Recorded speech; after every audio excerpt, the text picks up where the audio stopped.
Preface. This book is pragmatical, not philosophical. A practical manual, not a treatise upon theories. It is intended for the men and women whose most pressing need is for money, who wish to get rich first and philosophize afterward. It is for those who have, so far, found neither the time, the means, nor the opportunity to go deeply into the study of metaphysics, but who want results and who are willing to take the conclusions of science as a basis for action, without going into all the processes by which those conclusions were reached. It is expected that the reader will take the fundamental statements upon faith, just as he would take statements concerning a law of electrical action if they were promulgated by a Marconi or an Edison, and taking the statements upon faith, that he will prove their truth by acting upon them without fear or hesitation. Every man or woman who does this will certainly get rich, for the science herein applied is an exact science, and failure is impossible. For the benefit, however, of those who wish to investigate philosophical theories and so secure a logical basis for faith, I will here cite certain authorities.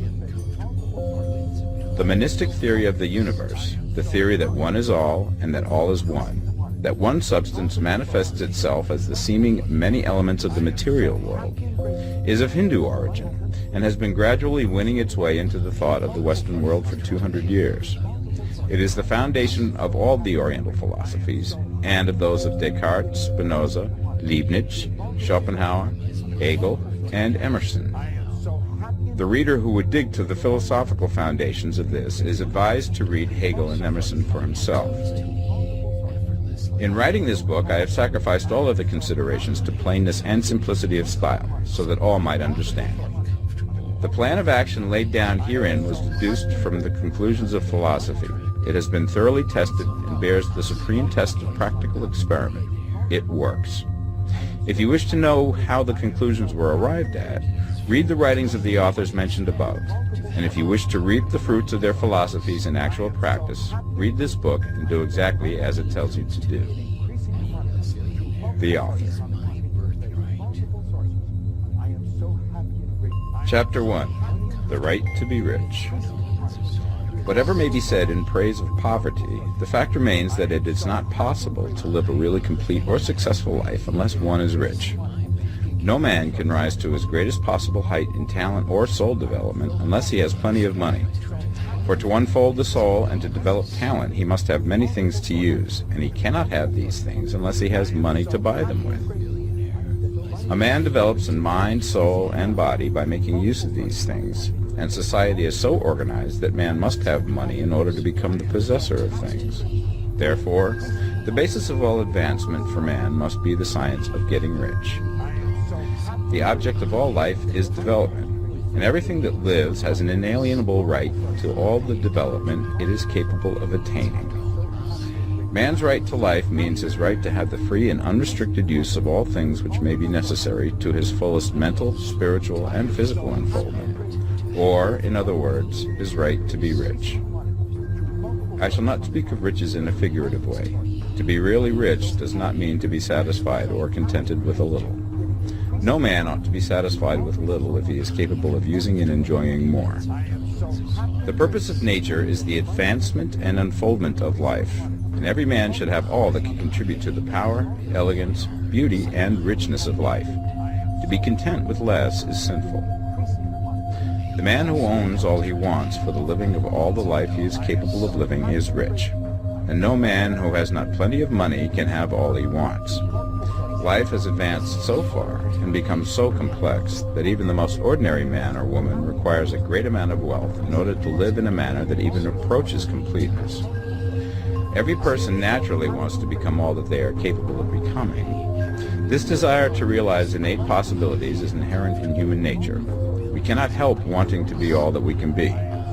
Success in life is becoming what you want to be. You can become what you want to be only by making use of things, and you can have the free use of things only as you become rich enough to buy them. To understand the science of getting rich is therefore the most essential of all knowledge. There is nothing wrong in wanting to get rich. The desire for riches is really the desire for a richer, fuller, and more abundant life, and that desire is praiseworthy.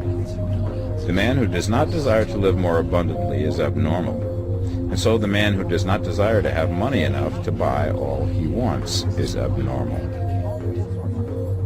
There are three motives for which we live. We live for the body, we live for the mind, we live for the soul. No one of these is better or holier than the other. All are alike desirable, and no one of the three, body, mind, or soul, can live fully if either of the others is cut short of full life and expression. It is not right or noble to live only for the soul and deny mind or body, and it is wrong to live for the intellect and deny body or soul. We are all acquainted with the loathsome consequences of living for the body and denying both mind and soul, and we see that real life means the complete expression of all that man can give forth through body, mind, and soul. Whatever he can say, no man can be really happy or satisfied unless his body is living fully in every function, and unless the same is true of his mind and his soul.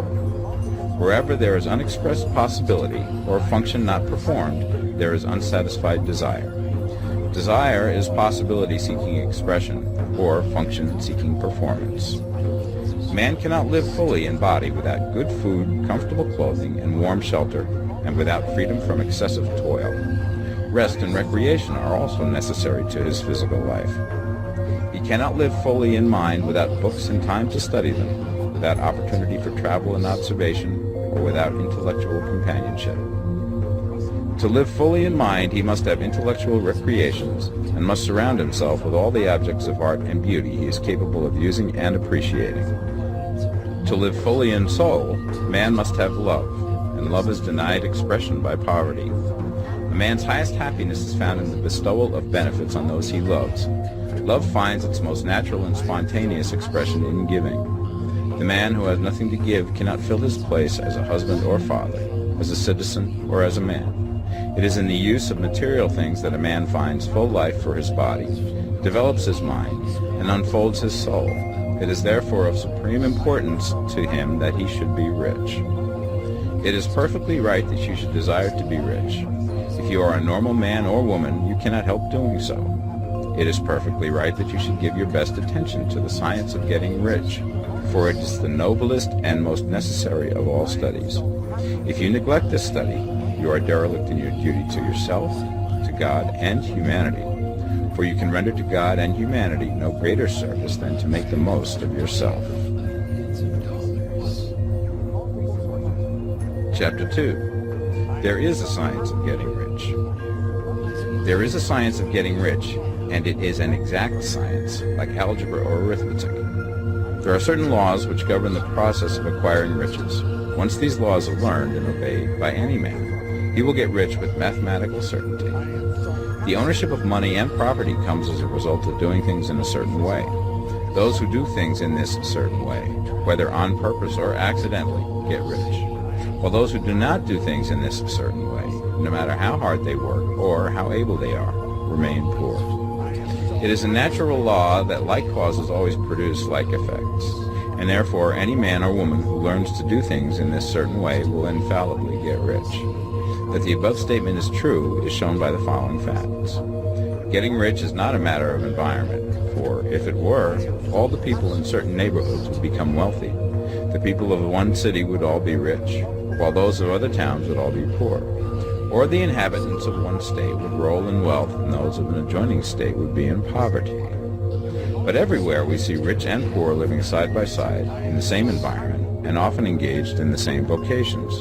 When two men are in the same locality and in the same business, and one gets rich while the other remains poor, it shows that getting rich is not primarily a matter of environment. Some environments may be more favorable than others, but when two men in the same business are in the same neighborhood, and one gets rich while the other fails, it indicates that getting rich is the result of doing things in a certain way. And further, the ability to do things in this certain way is not due solely to the possession of talent. For many people who have great talent remain poor, while others who have very little talent get rich. Studying the people who have gotten rich, we find that they are an average lot in all respects, having no greater talents and abilities than other men. It is evident that they do not get rich because they possess talents and abilities that other men have not, but because they happen to do things in a certain way. Getting rich is not the result of saving or thrift.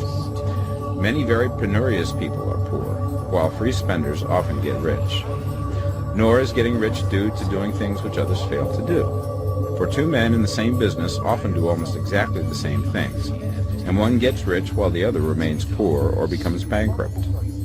From all these things, we must come to the conclusion that getting rich is the result of doing things in a certain way. If getting rich is the result of doing things in a certain way, then any man or woman who can do things in that way can become rich, and the whole matter is brought within the domain of exact science. The question arises here whether this certain way may not be so difficult that only a few may follow it. This cannot be true, as we have seen, so far as natural ability is concerned. Talented people get rich, and blockheads get rich. Intellectually brilliant people get rich, and very stupid people get rich. Physically strong people get rich, and weak and sickly people get rich. Some degree of ability to think and understand is, of course, essential. But insofar natural ability is concerned, any man or woman who has sense enough to read and understand these words can certainly get rich. Also, we have seen that it is not a matter of environment. Location counts for something. One would not go to the heart of the Sahara and expect to do successful business. Getting rich involves the necessity of dealing with men and of being where there are people to deal with. And if these people are inclined to deal in the way that you want to deal, so much the better. But that is about as far as environment goes. If anybody else in your town can get rich, so can you. And if anybody else in your state can get rich, so can you. Again, it is not a matter of choosing some particular business or profession. People get rich in every business and in every profession, while their next-door neighbors in the same vocation remain in poverty. It is true that you will do best in a business which you like and which is congenial to you. And if you have certain talents which are well developed, you will do best in a business which calls for the exercise of those talents. Also, you will do best in a business which is suited to your locality. An ice cream parlor would do better in a warm climate than in Greenland, and a salmon fishery will succeed better in the Northwest than in Florida, where there are no salmon. But aside from these general limitations, getting rich is not dependent upon your engaging in some particular business, but upon your learning to do things in a certain way. If you are now in business and anybody else in your locality is getting rich in the same business, while you are not getting rich, it is because you are not doing things in the same way that the other person is doing them. No one is prevented from getting rich by lack of capital. True, as you get capital, the increase becomes more easy and rapid, but one who has capital is already rich and does not need to consider how to become so. No matter how poor you may be, if you begin to do things in a certain way, you will begin to get rich, and you will begin to have capital. The getting of capital is a part of the process of getting rich, and it is a part of the result which invariably follows the doing of things in a certain way. You may be the poorest man on the continent and be deeply in debt. You may have neither friends, influence, nor resources, but if you begin to do things in this way, you must infallibly begin to get rich, for the like causes must produce like effects. If you have no capital, you can get capital. If you're in the wrong business, you can get into the right business. If you're in the wrong location, you can go to the right location. And you can do so by beginning in your present business and in your present location to do things in the certain way which causes success. Chapter 3. Is opportunity monopolized? No man is kept poor because opportunity has been taken away from him, because other people have monopolized the wealth and have put a fence around it. You may be shut off from engaging in business in certain lines, but there are other channels open to you. Probably it would be hard for you to get control of any of the great railroad systems. That field is pretty well monopolized, but the electric railway business is still in its infancy and offers plenty of scope for enterprise.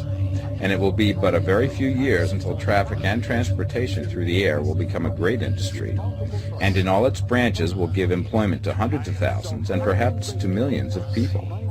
Why not turn your attention to the development of aerial transportation instead of competing with J.J. Hill and others for a chance in the steam railway world? It is quite true that if you are a working man in the employ of the Steel Trust, you have very little chance of becoming the owner of the plant in which you work. But it is also true that if you will commence to act in a certain way, you can soon leave the employ of the Steel Trust. You can buy a farm from 10 to 40 acres and engage in business as a producer of foodstuffs. There is great opportunity at this time for men who will live upon small tracts of land and cultivate the same intensively. Such men will certainly get rich. You may say that it is impossible for you to get the land, but I'm going to prove to you that it is not impossible, and that you can certainly get a farm if you will go to work in a certain way. At different periods, the tide of opportunity sets in different directions, according to the needs of the whole, and the particular stage of social evolution which has been reached. At present, in America, it is setting towards agricultural and the allied industries and professions. Today, opportunity is open before the factory worker in his line. It is open before the businessman who supplies the farmer more than before the one who supplies the factory worker, and before the professional man who waits upon the farmer more than before the one who serves the working class. There is an abundance of opportunity for the man who will go with the tide instead of trying to swim against it. So the factory workers, either as individuals or as a class, are not deprived of opportunity. The workers are not being kept down by their masters. They are not being ground by the trusts and combinations of capital. As a class, they are where they are because they do not do things in a certain way. If the workers of America chose to do so, they could follow the example of their brothers in Belgium and other countries and establish great department stores and cooperative industries. They could elect men of their own class to office and pass laws favoring the development of such cooperative industries, and in a few years they could take peaceable possession of the industrial field. The working class may become the master class whenever they will begin to do things in a certain way. The law of wealth is the same for them as it is for all others. This they must learn, and they will remain where they are as long as they continue to do as they do. The individual worker, however, is not held down by the ignorance or the mental slothfulness of his class. He can follow the tide of opportunity to riches, and this book will tell him how. No one is kept in poverty by a shortness in the supply of riches. There is more than enough for all. A palace as large as the Capitol in Washington might be built for every family on earth from the building material in the United States alone. And under intensive cultivation, this country would produce wool, cotton, linen, and silk enough to clothe each person in the world finer than Solomon was arrayed in all his glory, together with food enough to feed them all luxuriously. The visible supply is practically inexhaustible, and the invisible supply really is inexhaustible. Everything you see on earth is made from one original substance, out of which all things proceed. New forms are constantly being made, and older ones are dissolving, but all are shapes assumed by one thing. There is no limit to the supply of formless stuff or original substance. The universe is made out of it, but it was not all used in making the universe. The spaces in, through, and between the forms of the visible universe are permeated and filled with the original substance, with the formless stuff, with the raw material of all things. 10,000 times as much has been made might still be made, and even then we should not have exhausted the supply of universal raw material. No man, therefore, is poor because nature is poor, or because there is not enough to go around. Nature is an inexhaustible storehouse of riches. The supply will never run short. Original substance is alive with creative energy and is constantly producing more forms. When the supply of building material is exhausted, more will be produced. When the soil is exhausted so that foodstuffs and materials for clothing will no longer grow upon it, it will be renewed or more soil will be made. When all the gold and silver has been dug from the earth, if man is still in such a stage of social development that he needs gold and silver, more will be produced from the formless. The formless stuff responds to the needs of man. It will not let him be without any good thing. This is true of man collectively. The race as a whole is always abundantly rich, and if individuals are poor, it is because they do not follow the certain way of doing things which makes the individual man rich. The formless stuff is intelligent. It is stuff which thinks. It is alive and is always impelled towards more life. It is the natural and inherent impulse of life to seek to live more. It is the nature of intelligence to enlarge itself, and of consciousness to seek to extend its boundaries and find fuller expression. The universe of forms has been made by formless living substance, throwing itself into form in order to express itself more fully. The universe is a great living presence, always moving inherently towards more life and fuller functioning. Nature is formed for the advancement of life. Its impelling motive is the increase of life. For this cause, everything which can possibly minister to life is bountifully provided. There can be no lack unless God is to contradict himself and nullify his own works. You are not kept poor by lack in the supply of riches. It is a fact, which I shall demonstrate a little further on, that even the resources of the formless supply are at the command of the man or woman who will act and think in a certain way. Chapter 4. The first principle in the science of getting rich. Thought is the only power which can produce tangible riches from the formless substance. The stuff from which all things are made is a substance which thinks, and a thought of form in this substance produces the form. Original substance moves according to its thoughts. Every form and process you see in nature is the visible expression of a thought in original substance. As the formless stuff thinks of a form, it takes that form. As it thinks of a motion, it makes that motion. That is the way all things were created. We live in a thought world, which is part of a thought universe. The thought of a moving universe extended through formless substance, and the thinking stuff moving according to that thought took the form of systems of planets and maintains that form. Thinking substance takes the form of its thought and moves according to that thought. Holding the idea of a circling system of suns and worlds, it takes the form of these bodies and moves them as it thinks. Thinking the form of a slow-growing oak tree, it moves accordingly and produces the tree, though centuries may be required to do the work. In creating, the formless seems to move according to the lines of motion it has established. The thought of an oak tree does not cause the instant formation of a full-grown tree, but it does start in motion the forces which will produce the tree along established lines of growth. Every thought of form held in thinking substance causes the creation of the form, but always, or at least generally, along lines of growth and action already established. The thought of a house of a certain construction, if it were impressed upon formless substance, might not cause the instant formation of the house, but it would cause the turning of creative energies already working in trade and commerce into such channels as to result in the speedy building of the house. And if there were no existing channels through which the creative energy could work, then the house would be formed directly from primal substance without waiting for the slow processes of the organic and inorganic world. No thought of form can be impressed upon original substance without causing the creation of the form. Man is a thinking center and can originate thought. All the forms that man fashions with his hands must first exist in his thought. He cannot shape a thing until he has thought that thing. And so far, man has confined his efforts wholly to the work of his hands. He has applied manual labor to the world of forms, seeking to change or modify those already existing. He has never thought of trying to cause the creation of new forms by impressing his thoughts upon formless substance. When man has a thought form, he takes material from the forms of nature and makes an image of the form which is in his mind. He has so far made little or no effort to cooperate with formless intelligence, to work with the Father. He has not dreamed that he can do what he seeth the Father doing. Man reshapes and modifies existing forms by manual labor. He has given no attention to the question whether he may not produce things from formless substance by communicating his thoughts to it. We propose to prove that he may do so, to prove that any man or woman may do so, and to show how. As our first step, we must lay down the three fundamental propositions. First, we assert that there is one original formless stuff, or substance, from which all things are made.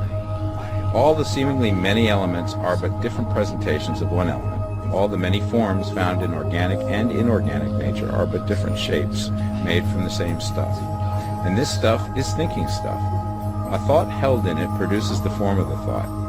Thought, in thinking substance, produces shapes. Man is a thinking center, capable of original thought. If a man can communicate his thought to original thinking substance, he can cause the creation or formation of the thing he thinks about. To summarize this, there is the thinking stuff from which all things are made, and which, in its original state, permeates, penetrates, and fills the interspaces of the universe. A thought in this substance produces the thing that is imaged by the thought. Man can form things in his thought, and, by impressing his thought upon formless substance, can cause the thing he thinks about to be created. It may be asked if I can prove these statements, and without going into details, I answer that I can do so, both by logic and experience. Reasoning back from the phenomena of form and thought, I come to one original thinking substance. And reasoning forward from that thinking substance, I come to man's power to cause the formation of the thing he thinks about. And by experiment, I find the reasoning true. And this is my strongest proof. If one man who reads this book gets rich by doing what it tells him to do, that is evidence in support of my claim. But if every man who does what it tells him to do gets rich, that is proof positive until someone goes through the process and fails. The theory is true until the process fails, and this process will not fail. For every man who does exactly what this book tells him to do will get rich. I have said that men get rich by doing things in a certain way. And in order to do so, men must become able to think in a certain way. A man's way of doing things is the direct result of the way he thinks about things. To do things in a way that you want to do them, you will have to acquire the ability to think the way you want to think. This is the first step towards getting rich.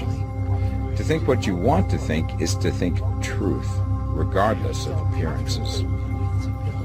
Every man has the natural and inherent power to think what he wants to think, but it requires far more effort to do so than it does to think the thoughts which are suggested by appearances.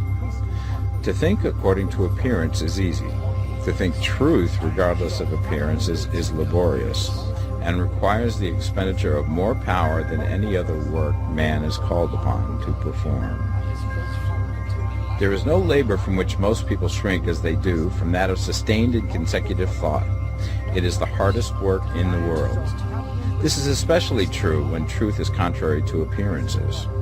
Every appearance in the visible world tends to produce a corresponding form in the mind which observes it, and this can only be prevented by holding the thought of the truth. To look upon the appearance of disease will produce the form of disease in your own mind and ultimately in your body, unless you hold the thought of the truth, which is that there is no disease, it is only an appearance, and the reality is health. To look upon the appearances of poverty will produce corresponding forms in your own mind, unless you hold to the truth that there is no poverty, there is only abundance. To think health when surrounded by the appearance of disease, or to think riches when in the midst of appearances of poverty, requires power, but he who acquires this power becomes a mastermind. He can conquer fate. He can have what he wants. This power can only be acquired by getting hold of the basic fact which is behind all appearances, and that fact is that there is one thinking substance, from which and by which all things are made. Then we must grasp the truth that every thought held in this substance becomes a form, and that man can so impress his thoughts upon it as to cause them to take form and become visible things.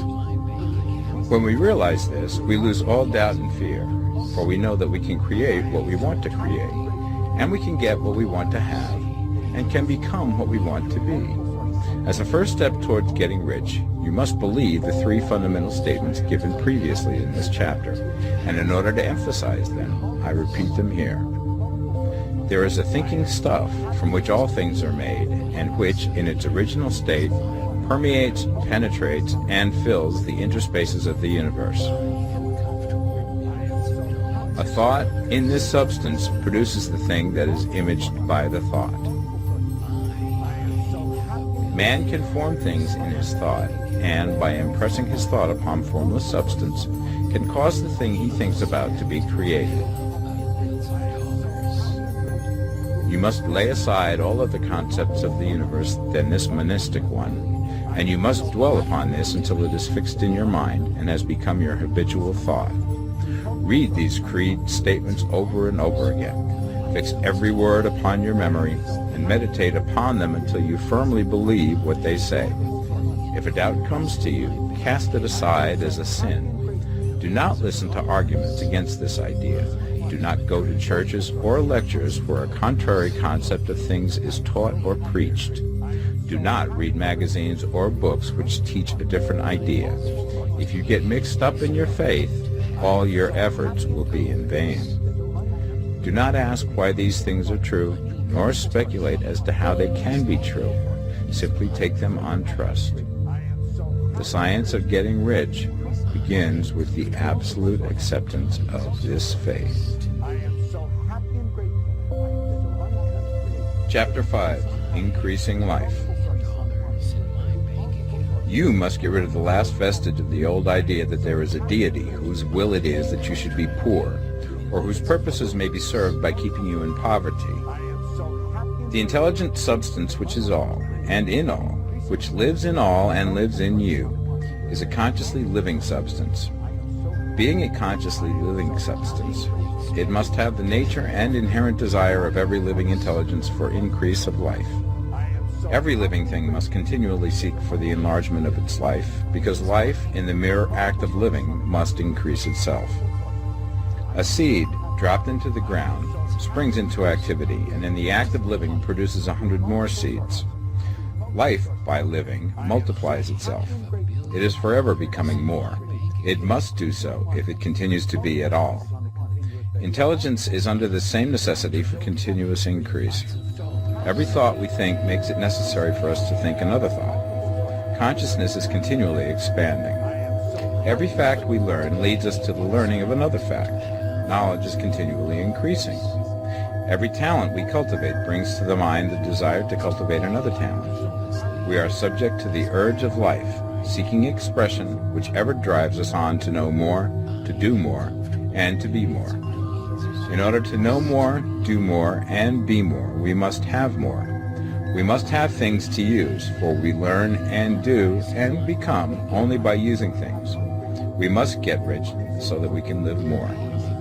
The desire for riches is simply the capacity for larger life seeking fulfillment. Every desire is the effort of an unexpressed possibility to come into action. It is power seeking to manifest which causes desire. That which makes you want more money is the same as that which makes the plant grow. It is life, seeking fuller expression. The one living substance must be subject to this inherent law of all life. It is permeated with the desire to live more. That is why it is under the necessity of creating things. The one substance desires to live more in you. Hence, it wants you to have all the things you can use. It is the desire of God that you should get rich. He wants you to get rich because he can express himself better through you if you have plenty of things to use in giving him expression. He can live more in you if you have unlimited command of the means of life. The universe desires you to have everything you want to have. Nature is friendly to your plans. Everything is naturally for you. Make up your mind that this is true. It is essential, however, that your purpose should harmonize with the purpose that is in all.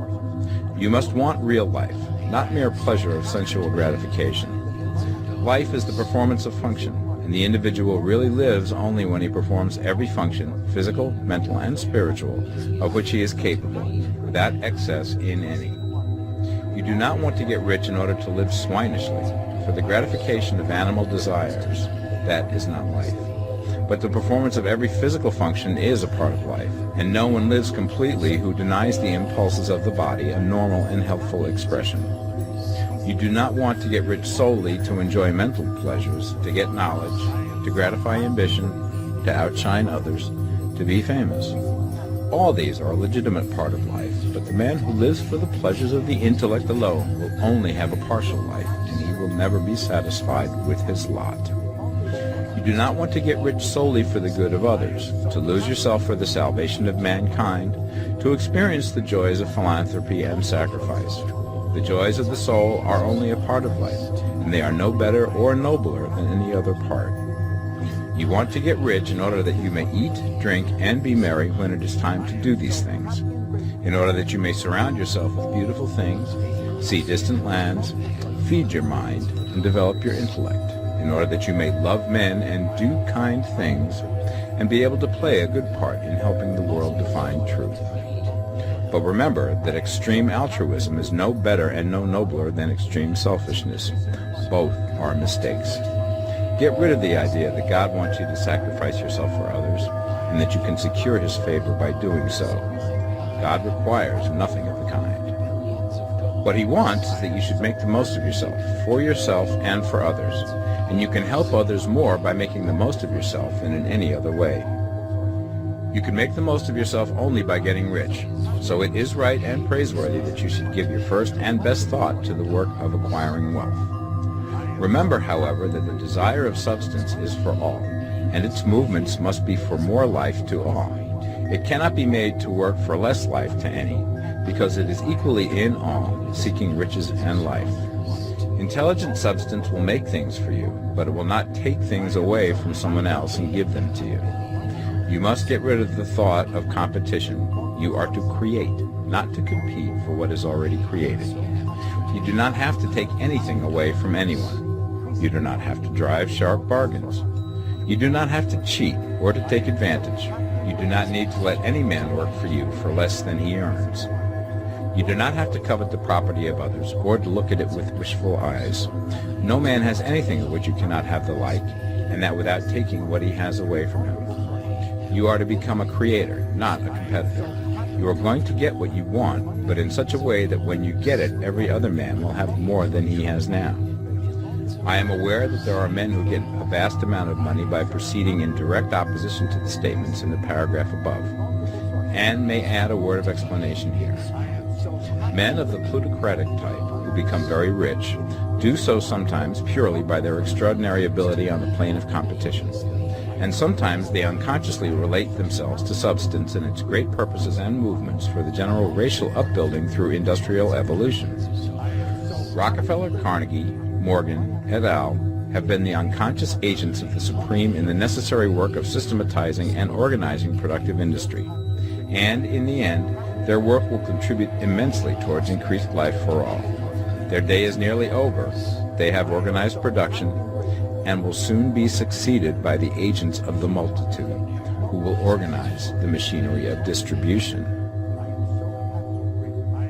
The multimillionaires are like the monster reptiles of the prehistoric eras. They play a necessary part in the evolutionary process, but the same power which produced them will dispose of them. And it is well to bear in mind that they have never been really rich. A record of the private lives of most of this class will show that they have really been the most abject and wretched of the poor. Riches secured on the competitive plane are never satisfactory and permanent. They are yours today and another's tomorrow. Remember, if you are to become rich in a scientific and certain way, you must rise entirely out of the competitive thought. You must never think for a moment that the supply is limited. Just as soon as you begin to think that all the money is being cornered and controlled by bankers and others, and that you must exert yourself to get laws passed to stop this process, and so on, in that moment you drop into the competitive mind, and your power to cause creation is gone for the time being. And what is worse, you will probably arrest the creative movements you have already instituted. Know that there are countless millions of dollars worth of gold in the mountains of the earth, not yet brought to light, and know that if there were not, more would be created from thinking substance to supply your needs. Know that the money you need will come, even if it is necessary for 1,000 men to be led to the discovery of new gold mines tomorrow. Never look at the visible supply. Look always at the limitless riches in formless substance, and know that they are coming to you as fast as you can receive and use them. Nobody, by cornering the visible supply, can prevent you from getting what is yours. So never allow yourself to think for an instant that all the best building spots will be taken before you get ready to build your house, unless you hurry. Never worry about the trusts and combines, and get anxious for fear that they will soon come to own the whole earth. Never get afraid that you will lose what you want because some other person beat you to it. That cannot possibly happen. You are not seeking anything that is possessed by anybody else. You are causing what you want to be created from formless substance, and the supply is without limits. Stick to the formulated statement. There is a thinking stuff from which all things are made, and which, in its original state, permeates, penetrates, and fills the interspaces of the universe. A thought in this substance produces the thing that is imaged by the thought. Man can form things in his thought, and by impressing his thought upon formless substance, can cause the thing he thinks about to be created. Chapter 6. How Riches Come to You. When I say that you do not have to drive sharp bargains, I do not mean that you do not have to drive any bargains at all, or that you are above the necessity for having any dealings with your fellow men.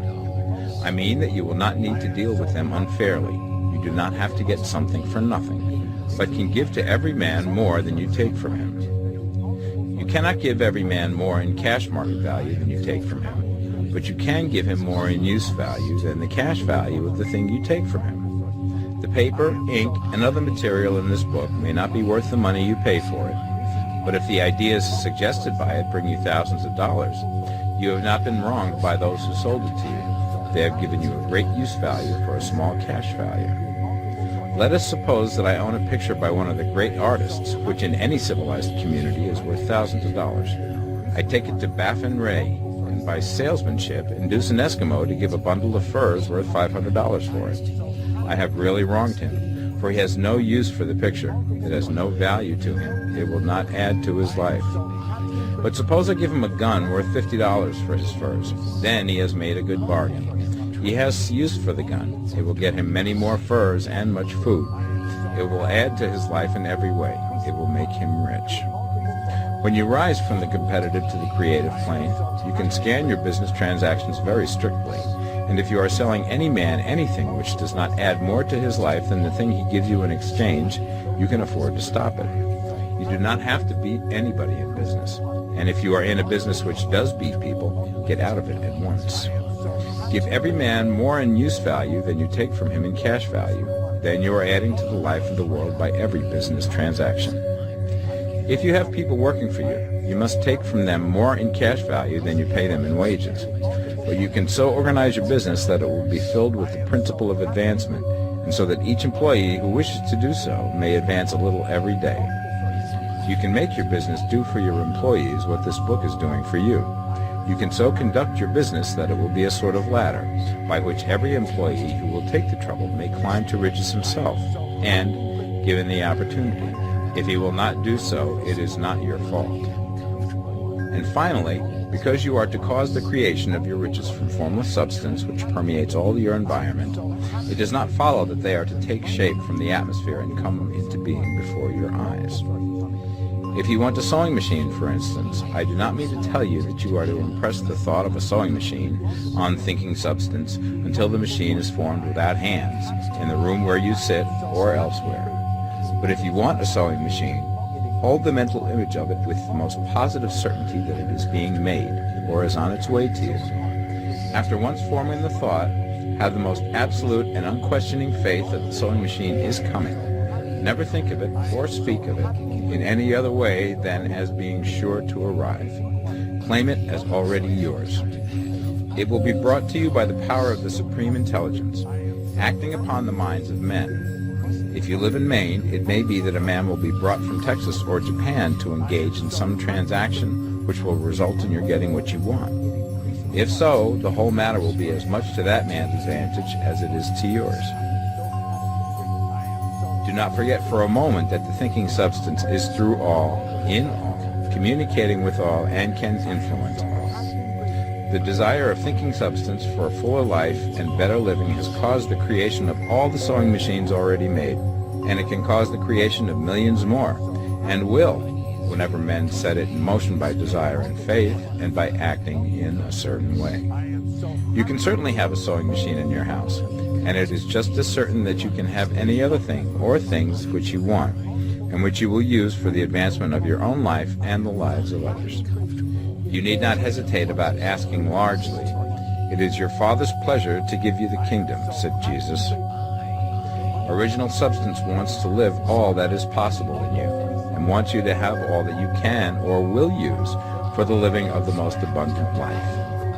If you fix upon your consciousness the fact that the desire you feel for the possession of riches is one with the desire of omnipotence for more complete expression, your faith becomes invincible.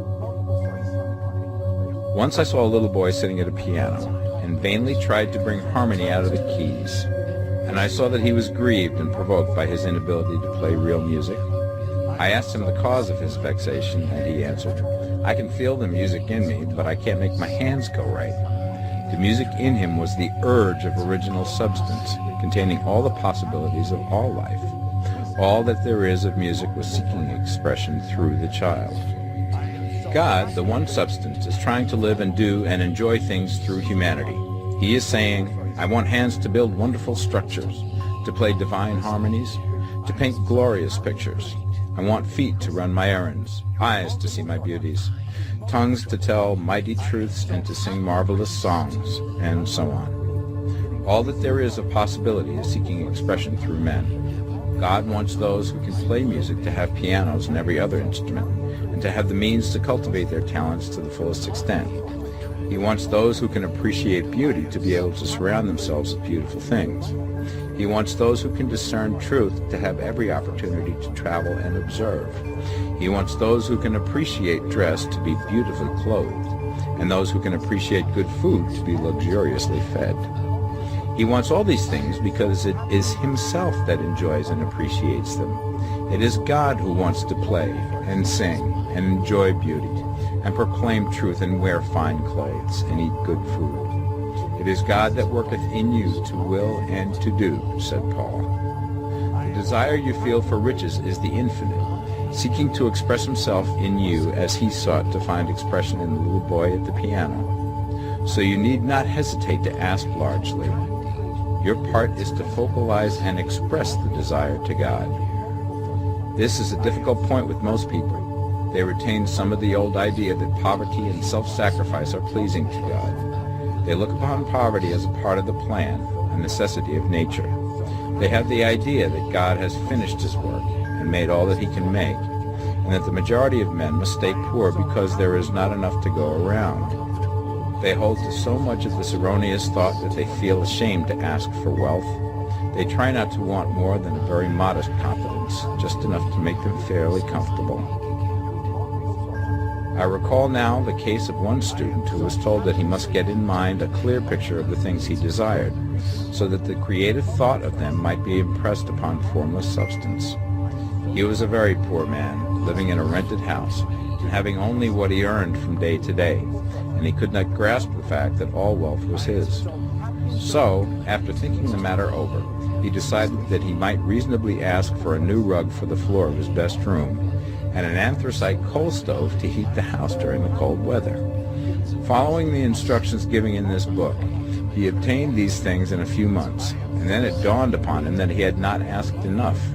He went through the house in which he lived and planned all the improvements he would like to make in it. He mentally added a bay window here and a room there until it was complete in his mind as an ideal home, and then he planned its furnishings. Holding the whole picture in his mind, he began living in this certain way, and moving towards what he wanted. And he now owns the house, and is rebuilding it after the form of his mental image. And now, with still larger faith, he is going to get greater things. It has been unto him according to his faith, and it is so with you and with all of us. Chapter 7. Gratitude. The illustrations given in the last chapter will have conveyed the fact that the first step towards getting rich is to convey the idea of your wants to the formless substance. This is true, and you will see that in order to do so, it becomes necessary to relate yourself to the formless intelligence in a harmonious way.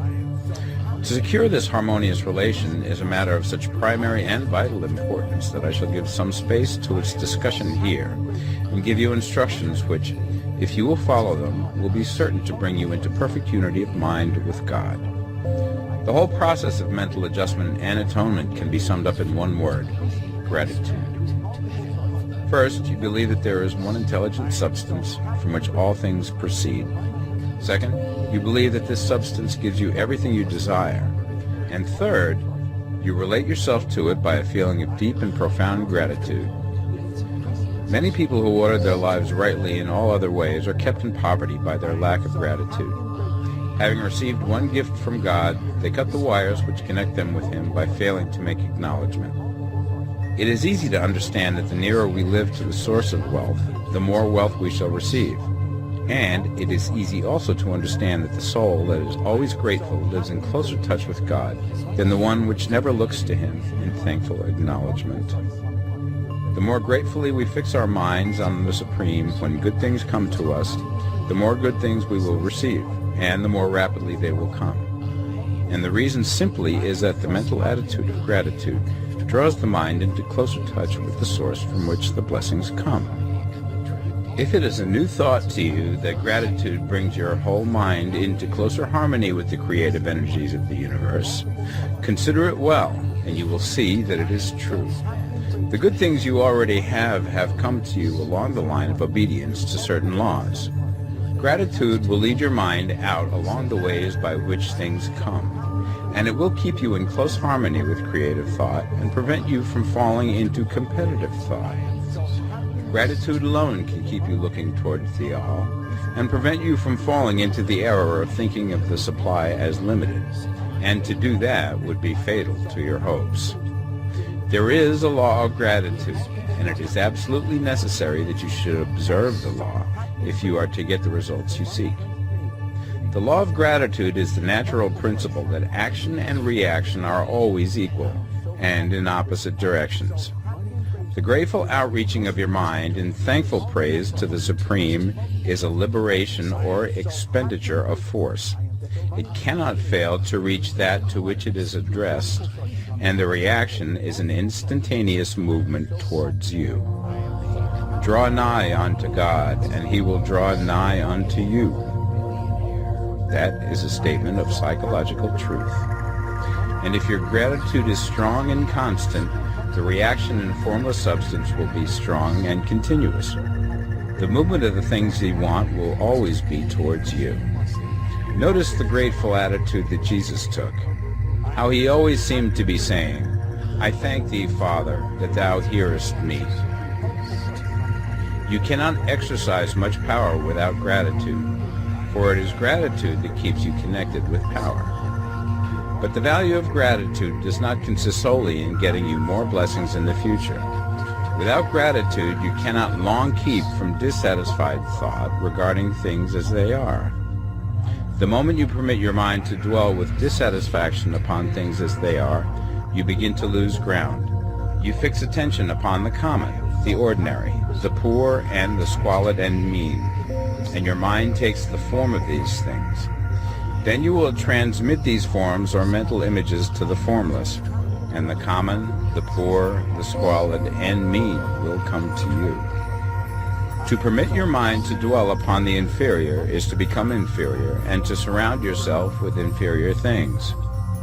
On the other hand, to fix your attention on the best is to surround yourself with the best and to become the best. The creative power within us makes us into the image of that to which we give our attention. We are thinking substance, and thinking substance always takes the form of that which it thinks about. The grateful mind is constantly fixed upon the best. Therefore it tends to become the best. It takes the form or character of the best and will receive the best. Also, faith is born of gratitude. The grateful mind continually expects good things, and expectation becomes faith. The reaction of gratitude upon one's own mind produces faith, and every outgoing wave of grateful thanksgiving increases faith. He who has no feeling of gratitude cannot long retain a living faith, and without a living faith you cannot get rich by the creative method, as we shall see in the following chapters. It is necessary, then, to cultivate the habit of being grateful for every good thing that comes to you, and to give thanks continuously.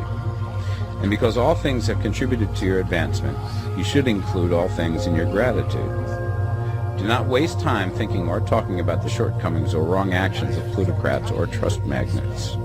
Their organization of the world has made your opportunity. All you get really comes to you because of them. Do not rage against corrupt politicians. If it were not for politicians, we should fall into anarchy, and your opportunity would be greatly lessened. God has worked a long time and very patiently to bring us up to where we are in industry and government, and he is going right on with his work.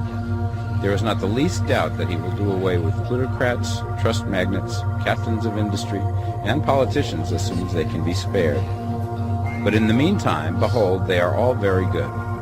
Remember that they are all helping to arrange the lines of transmission along which your riches will come to you, and be grateful to them all. This will bring you into harmonious relations with the good in everything, and the good in everything will move toward you.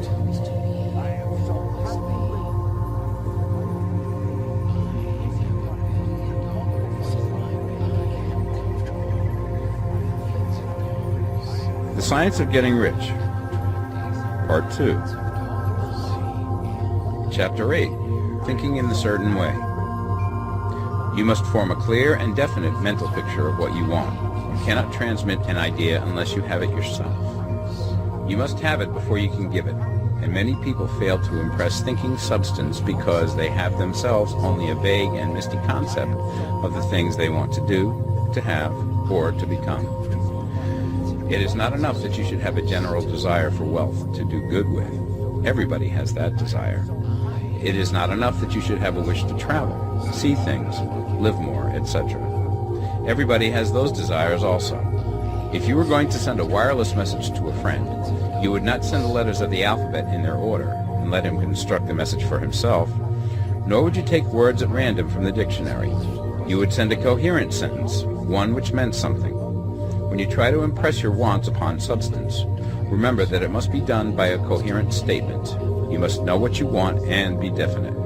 You can never get rich or start the creative power into action by sending out unformed longings and vague desires. Go over your desires just as the man I have described went over his house. See just what you want and get a clear mental picture of it as you wish it to look when you get it. That clear mental picture you must have continually in mind, as the sailor has in mind the port towards which he is sailing the ship. You must keep your face towards it all the time. You must no more lose sight of it than the steersman loses sight of the compass. It is not necessary to take exercises in concentration, nor to set apart special times for prayer and affirmation, nor to go into the silence, nor to do occult stunts of any kind.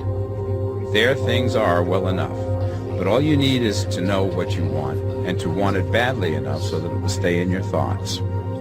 Spend as much of your leisure time as you can in contemplating your picture, but no one needs to take exercises to concentrate his mind on a thing which he really wants. It is the things you do not really care about which require effort to fix your attention upon them. And unless you really want to get rich, so that the desire is strong enough to hold your thoughts directly to the purpose, as the magnetic pole holds the needle of the compass, it will hardly be worthwhile for you to try to carry out the instructions given in this book. The methods herein set forth are for people whose desire for riches is strong enough to overcome mental laziness and the love of ease, and make them work. The more clear and definite you make your pictures then, and the more you dwell upon it, bringing out all of its delightful details, the stronger your desire will be, and the stronger your desire, the easier it will be to hold your mind fixed upon the picture of what you want. Something more is necessary, however, than merely to see the picture clearly. If that is all you do, you are only a dreamer, and will have little or no power for accomplishment. Behind your clear vision must be the purpose to realize it, to bring it out in tangible expression. And behind this purpose must be an invincible and unwavering faith that the thing is already yours, that it is at hand, and you have only to take possession of it. Live in the new house mentally until it takes form around you physically. In the mental realm, enter at once into full enjoyment of the things you want. Whatsoever things ye ask for when ye pray, believe that ye receive them, and ye shall have them, said Jesus. See the things you want as if they were actually around you all the time. See yourself as owning and using them. Make use of them in imagination, just as you will use them when they are your tangible possessions. Dwell upon your mental picture until it is clear and distinct, and then take the mental attitude of ownership towards everything in that picture. Take possession of it in mind, in the full faith that it is actually yours. Hold to this mental ownership. Do not waver for an instant in the faith that it is real. And remember what was said in the preceding chapter about gratitude. Be as thankful for it all the time as you expect to be when it has taken form. The man who can sincerely thank God for the things which as yet he owns only in imagination has real faith. He will get rich. He will cause the creation of whatsoever he wants. You do not need to pray repeatedly for things you want. It is not necessary to tell God about it every day. Use not vain repetitions as the heathens do, said Jesus to his pupils. For your Father knoweth that ye have need of these things before ye ask him. Your part is to intelligently formulate your desires for the things which make for a larger life, and to get these desires arranged into a coherent whole, and then to impress this whole desire upon the formless substance, which has the power and the will to bring you what you want. You do not make this impression by repeating strings of words. You make it by holding the vision with unshakable purpose to attain it, and with steadfast faith that you do attain it. The answer to your prayer is not according to your faith while you are talking, but according to your faith while you are working. You cannot impress the mind of God by having a special Sabbath day set apart to tell him what you want, and then forgetting him during the rest of the week. You cannot impress him by having special hours to go into your closet and pray, if you then dismiss the matter from your mind until the hour of prayer comes again. Oral prayer is well enough, and has its effect, especially upon yourself, in clarifying your vision and strengthening your faith. But it is not your oral petitions which get you what you want. In order to get rich, you do not need a sweet hour of prayer. You need to pray without ceasing. And by prayer I mean holding steadily to your vision, with the purpose to cause its creation into solid form, and the faith that you are doing so. Believe that ye receive them. The whole matter turns on receiving, once you have clearly formed your vision. When you have formed it, it is well to make an oral statement, addressing the Supreme in reverent prayer, and from that moment you must, in mind, receive what you ask for. Live in the new house, wear the fine clothes, ride in the automobile, go on the journey, and confidently plan for greater journeys. Think and speak of all things you have asked for in terms of actual present ownership. Imagine an environment and a financial condition exactly as you want them, and live all the time in that imaginary environment and financial condition. Mind, however, that you do not do this as a mere dreamer and castle builder. Hold to the faith that the imaginary is being realized, and to the purpose to realize it. Remember that it is faith and purpose in the use of imagination which makes the difference between the scientist and the dreamer. And having learned this fact, it is here that you must learn the proper use of the will. Chapter 9. How to use the will. To set about getting rich in a scientific way, you do not try to apply your willpower to anything outside of yourself. You have no right to do so anyway. It is wrong to apply your will to other men and women in order to get them to do what you wish done. It is as flagrantly wrong to coerce people by mental power as it is to coerce them by physical power. If compelling people by physical force to do things for you reduces them to slavery, compelling them by mental means accomplishes exactly the same thing. The only difference is in methods.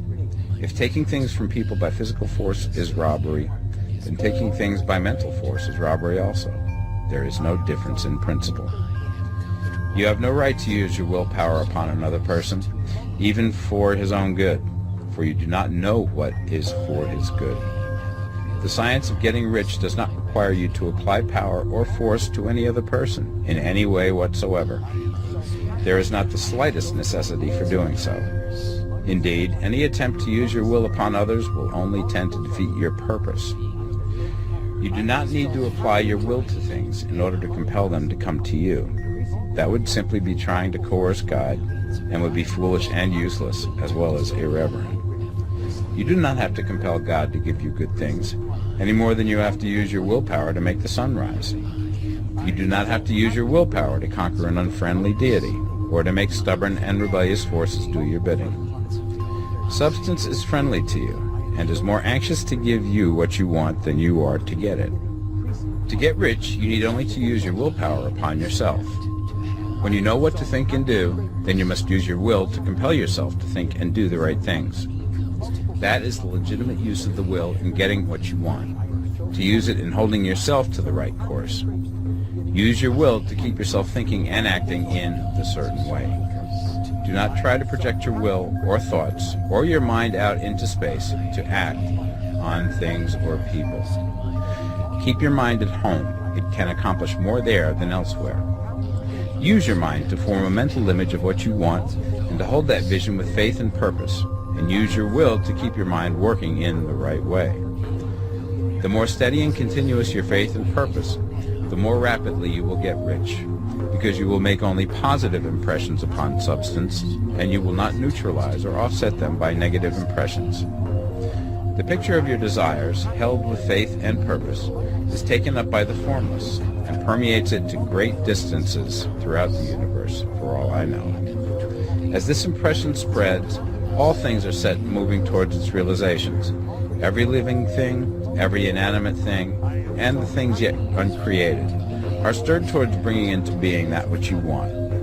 All forces begin to be exerted in that direction. All things begin to move towards you. The minds of people everywhere are influenced towards doing the things necessary to the fulfilling of your desires, and they work for you unconsciously. But you can check all this by starting a negative impression in the formless substance. Doubt or unbelief is as certain to start a movement away from you as faith and purpose are to start one towards you. It is by not understanding this that most people who try to make use of mental science in getting rich make their failure. Every hour and moment you spend in giving heeds to doubts and fears. Every hour you spend in worry, every hour in which your soul is possessed by unbelief, sets a current away from you in the whole domain of intelligent substance. All the promises are unto them that believe, and unto them only. Notice how insistent Jesus was upon this point of belief, and now you know the reason why. Since belief is all important, it behooves you to guard your thoughts, and as your beliefs will be shaped to a very great extent by the things you observe and think about, it is important that you should command your attention. And here the will comes into use, for it is by your will that you determine upon what things your attention shall be fixed. If you want to become rich, you must not make a study of poverty. Things are not brought into being by thinking about their opposites. Health is never to be attained by studying disease and thinking about disease. Righteousness is not to be promoted by studying sin and thinking about sin. And no one ever got rich by studying poverty and thinking about poverty. Medicine as a science of disease has increased disease. Religion as a science of sin has promoted sin. And economics as a study of poverty will fill the world with wretchedness and want. Do not talk about poverty. Do not investigate it or concern yourself with it. Never mind what its causes are. You have nothing to do with them. What concerns you is the cure. Do not spend your time in charitable work or charity movements. All charity only tends to perpetuate the wretchedness it aims to eradicate. I do not say that you should be hard-hearted or unkind and refuse to hear the cry of need, but you must not try to eradicate poverty in any of the conventional ways. Put poverty behind you and put all that pertains to it behind you, and make good. Get rich. That is the best way you can help the poor. And you cannot hold the mental image which is to make you rich if you fill your mind with pictures of poverty. Do not read books or papers which give circumstantial accounts of the wretchedness of the tenement dwellers, of the horrors of child labor, and so on. Do not read anything which fills your mind with gloomy images of want and suffering. You cannot help the poor in the least by knowing about these things, and the widespread knowledge of them does not tend at all to do away with poverty. What tends to do away with poverty is not getting the pictures of poverty into your mind, but getting pictures of wealth into the minds of the poor. You are not deserting the poor in their misery when you refuse to allow your mind to be filled with pictures of that misery. Poverty can be done away with, not by increasing the number of well-to-do people who think about poverty, but by increasing the number of poor people who purpose with faith to get rich. The poor do not need charity, they need inspiration. Charity only sends them a loaf of bread to keep them alive in their wretchedness, or give them an entertainment to make them forget for an hour or two. But inspiration will cause them to rise out of their misery.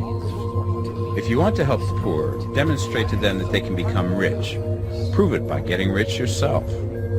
The only way in which poverty will ever be banished from this world is by getting a large and constantly increasing number of people to practice the teachings of this book. People must be taught to become rich by creation, not by competition.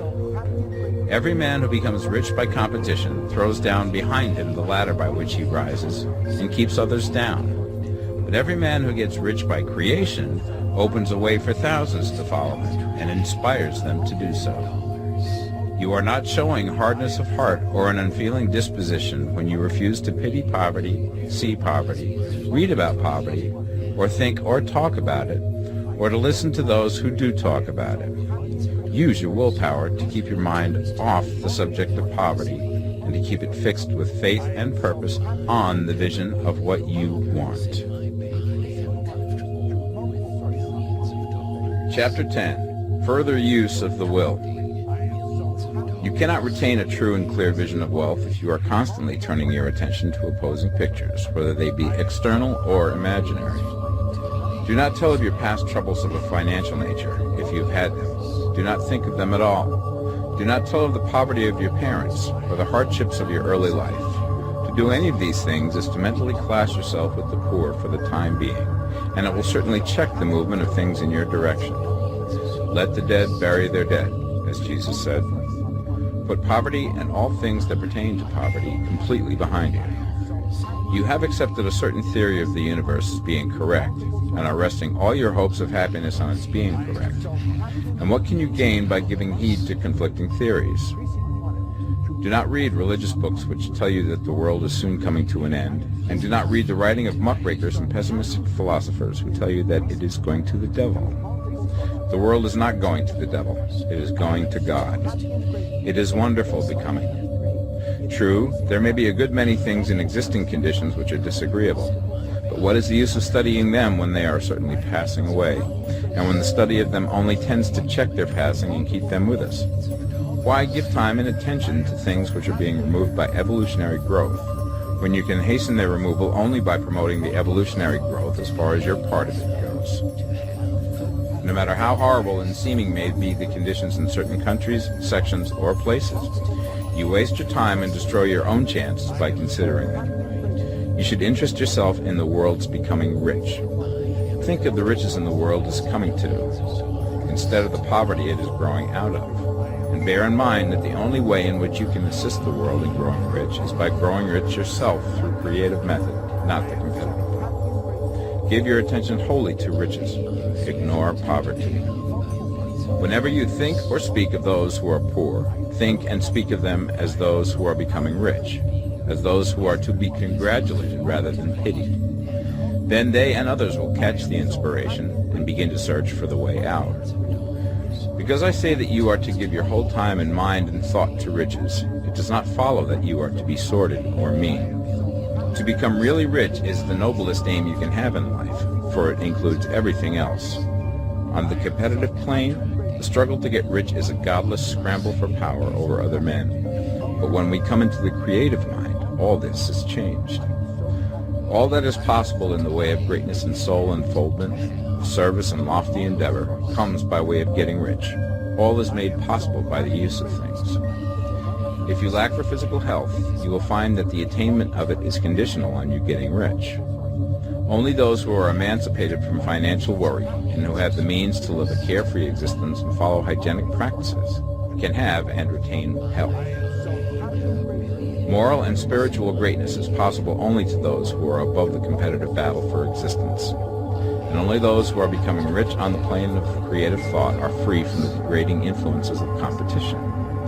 If your heart is set on domestic happiness, remember that love flourishes best when there is refinement, a high level of thought, and freedom from corrupting influences. And these are to be found only where riches are attained by the exercise of creative thought, without strife or rivalry. You can aim at nothing so great or noble, I repeat, as to become rich, and you must fix your attention upon your mental picture of riches, to the exclusion of all that may tend to dim or obscure the vision. You must learn to see the underlying truth in all things.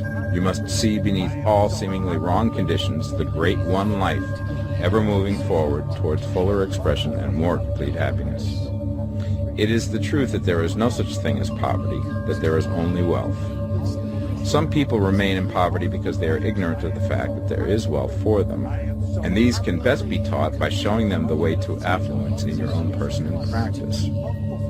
Others are poor because, while they feel that there is a way out, they are too intellectually indolent to put forth the mental effort necessary to find that way and by traveling. Others still are poor because, while they have some notion of science, they have become so swamped and lost in the maze of metaphysical and occult theories that they do not know which road to take.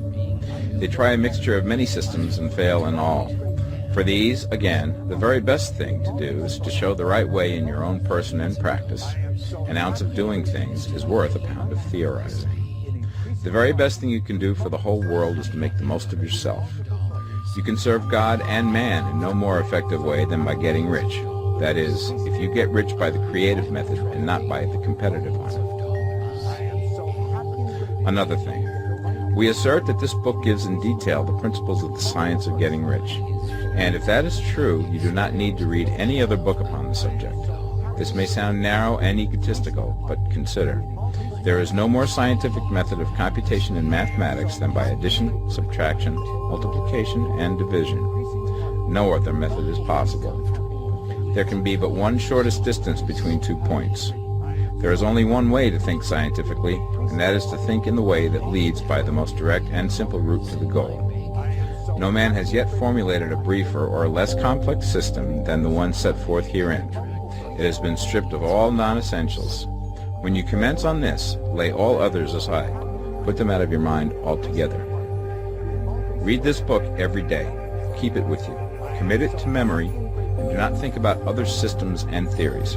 If you do, you will begin to have doubts, and to be uncertain and wavering in your thought, and then you will begin to make failures. After you have made good and become rich, you may study other systems as much as you please. But until you are quite sure that you have gained what you want, do not read anything on this line but this book, unless it be the authors mentioned in the preface. And read only the most optimistic comments on the world's news, those in harmony with your picture. Also, postpone your investigations into the occult. Do not dabble in theosophy, spiritualism, or kindred studies. It is very likely that the dead still live and are near, but if they are, let them alone. Mind your own business. Wherever the spirits of the dead may be, they have their own work to do and their own problems to solve, and we have no right to interfere with them. We cannot help them, and it is very doubtful whether they can help us, or whether we have any right to trespass upon their time if they can. Let the dead and the hereafter alone, and solve your own problem. Get rich. If you begin to mix with the occult, you will start mental cross-currents which will surely bring your hopes to shipwreck. Now, this and the preceding chapters have brought us to the following statement of basic facts. There is a thinking stuff from which all things are made, and which, in its original state, permeates, penetrates, and fills the interspaces of the universe. A thought in this substance produces the thing that is imaged by the thought. Man can form things in his thought, and, by impressing his thought upon formless substance, can cause the thing he thinks about to be created. In order to do this, man must pass from the competitive to the creative mind. He must form a clear mental picture of the things he wants, and hold this picture in his thoughts with the fixed purpose to get what he wants, and the unwavering faith that he does get what he wants, closing his mind against all that may tend to shake his purpose, dim his vision, or quench his faith. And in addition to all this, we shall now see that he must live and act in a certain way. Chapter 11. Acting in a certain way. Thought is the creative power, or the impelling force which causes the creative power to act.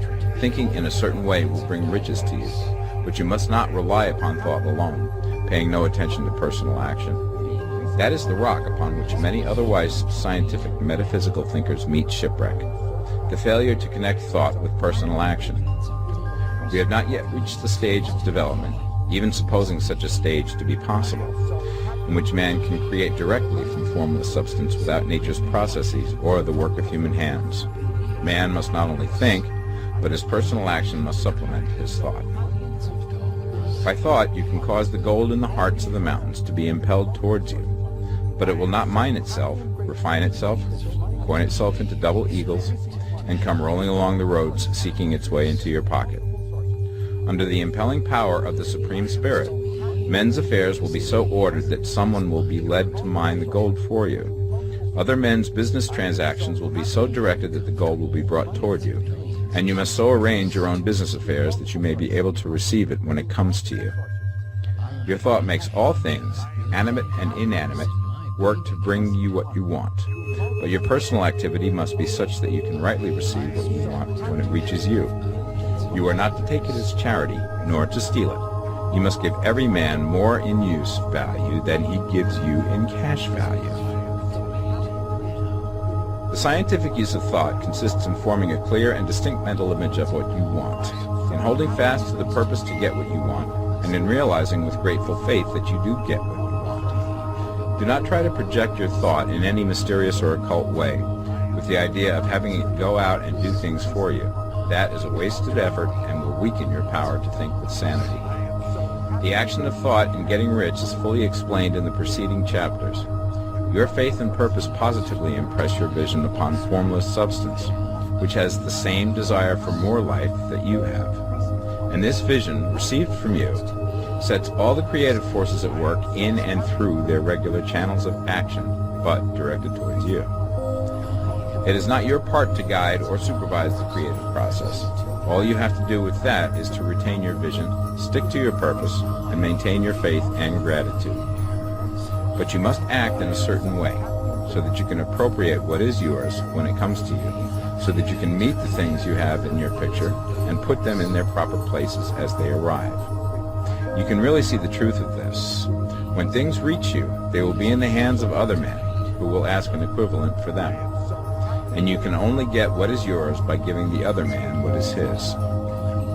Your pocketbook is not going to be transformed into a Fortunato's purse, which shall be always full of money without effort on your part. This is the crucial point in the science of getting rich, right here, where thought and personal action must be combined.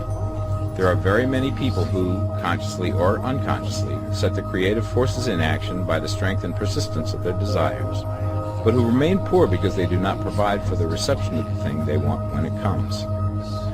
By thought, the thing you want is brought to you. By action, you receive it. Whatever your action is to be, it is evident that you must act now. You cannot act in the past, and it is essential to the clearness of your mental vision that you dismiss the past from your mind. You cannot act in the future, for the future is not here yet. And you cannot tell how you will want to act in any future contingency until that contingency has arrived. Because you are not in the right business or the right environment now, do not think that you must postpone action until you get into the right business or environment. And do not spend time in the present taking thought as to the best course in possible future emergencies. Have faith in your ability to meet any emergency when it arrives. If you act in the present with your mind on the future, your present action will be with a divided mind and will not be effective. Put your whole mind into present action. Do not give your creative impulse to original substance, and then sit down and wait for results. If you do, you will never get them. Act now. There is never any time but now, and there never will be any time but now. If you are ever to begin to make ready for the reception of what you want, you must begin now. And your action, whatever it is, must most likely be in your present business or employment, and must be upon the persons and things in your present environment. You cannot act where you are not, you cannot act where you have been, and you cannot act where you are going to be. You can act only where you are.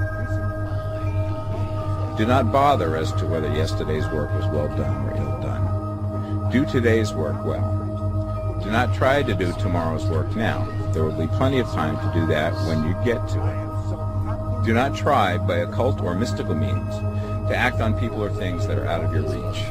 Do not wait for a change of environment. Before you act, get a change of environment by action. You can so act upon the environment in which you are now as to cause yourself to be transferred to a better environment. Hold with faith and purpose the vision of yourself in the better environment, but act upon your present environment with all your heart and with all your strength and with all your mind. Do not spend any time in daydreaming or castle building. Hold to the one vision of what you want and act now. Do not cast about seeking some new thing to do, or some strange, unusual, or remarkable action to perform as a first step towards getting rich. It is probable that your actions, at least for some time to come, will be those you have been performing for some time past, but you are to begin now to perform these actions in a certain way, which will surely make you rich. If you are engaged in some business and feel that it is not the right one for you, do not wait until you get into the right business before you begin to act. Do not feel discouraged or sit down and lament because you are misplaced. No man was ever so misplaced that he could not find the right place, and No man ever became so involved in the wrong business but that he could get into the right business. Hold the vision of yourself in the right business, with the purpose to get into it, and the faith that you will get into it, and are getting into it, but act in your present business. Use your present business as the means of getting a better one, and use your present environment as the means of getting into a better one. Your vision of the right business, if held with faith and purpose, will cause the Supreme to move the right business towards you, and your action, if performed in a certain way, will cause you to move towards the business. If you are an employee or a wage earner, and you feel that you must change places in order to get what you want, do not project your thought into space and rely upon it to get you another job. It will probably fail to do so. Hold the vision of yourself in the job you want, while you act with faith and purpose on the job you have, and you will certainly get the job you want. Your vision and faith will set the creative force in motion to bring it toward you, and your action will cause the forces in your own environment to move you toward the place you want. In closing this chapter, we will add another statement to our syllabus. There is a thinking stuff from which all things are made, and which, in its original state, permeates, penetrates, and fills the interspaces of the universe. A thought in this substance produces the thing that is imaged by the thought. Man can form things in his thought, and by impressing his thought upon formless substance, can cause the thing he thinks about to be created. In order to do this, man must pass from the competitive to the creative mind. He must form a clear mental picture of the thing he wants, and hold this picture in his thoughts with the fixed purpose to get what he wants, and the unwavering faith that he does get what he wants, closing his mind to all that may tend to shake his purpose, dim his vision, or quench his faith. That he may receive what he wants when it comes, man must act now upon the people and things in his present environment. Chapter 12. Efficient Action. You must use your thought as directed in previous chapters, and begin to do what you can do where you are. And you must do all that you can do where you are.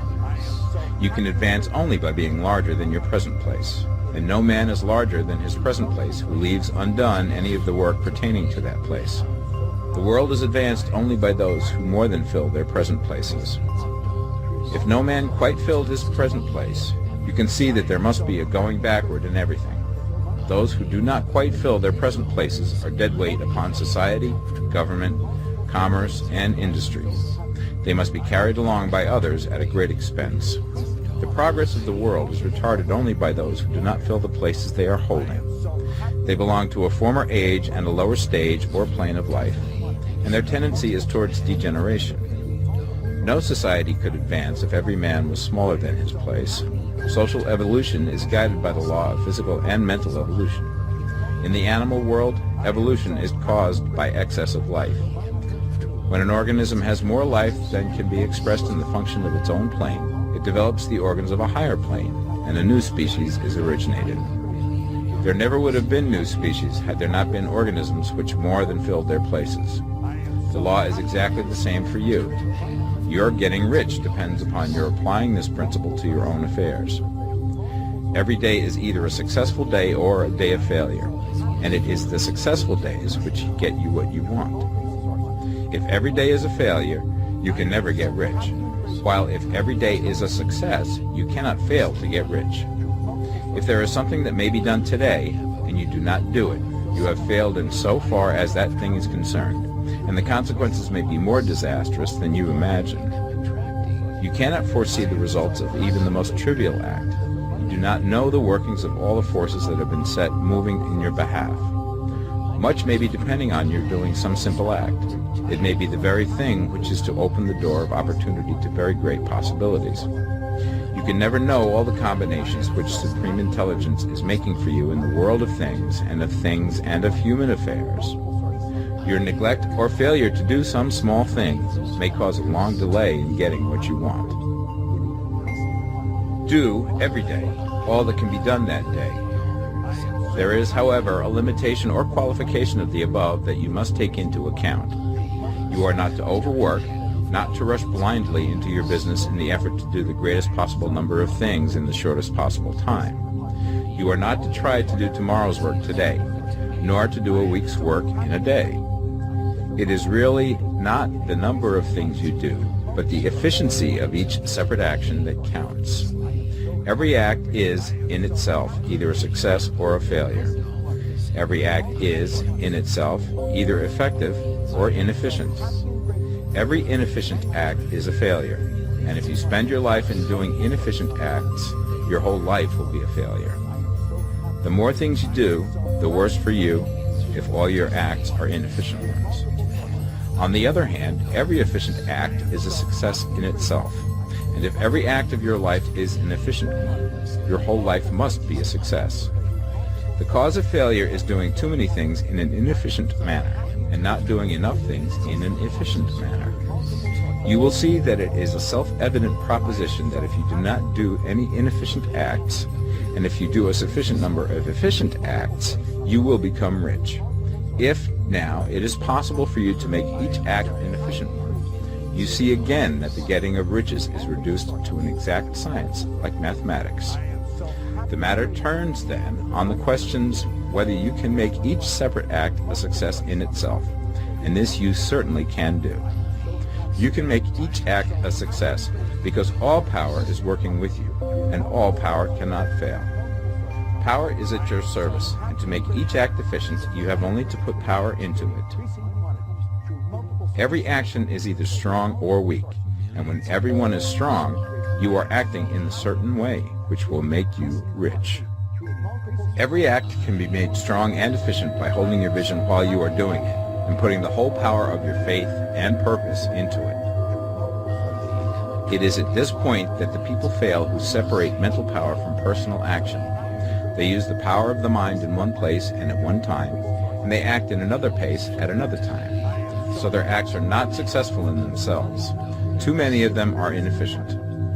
But if all power goes into every act, no matter how commonplace, every act will be a success in itself. And as in the nature of things, every success opens the way to other successes. Your progress towards what you want, and the progress of what you want toward you, will become increasingly rapid. Remember that successful action is cumulative in its results. Since the desire for more life is inherent in all things, when a man begins to move towards larger life, more things attach themselves to him, and the influence of his desire is multiplied. Do, every day, all that you can do that day, and do each act in an efficient manner. In saying that you must hold your vision while you are doing each act, however trivial or commonplace, I do not mean to say that it is necessary at all times to see the vision distinctly to its smallest details. It should be the work of your leisure hours to use your imagination on the details of your vision, and to contemplate them until they are firmly fixed upon memory. If you wish speedy results, spend practically all your spare time in this practice. By continuous contemplation, you will get the picture of what you want, even to the smallest details, so firmly fixed upon your mind and so completely transferred to the mind of formless substance, that in your working hours you need only to mentally refer to the picture to stimulate your faith and purpose, and cause your best effort to be put forth. Contemplate your picture in your leisure hours until your consciousness is so full of it that you can grasp it instantly. You will become so enthused with its bright promises that the mere thought of it will call forth the strongest energies of your whole being.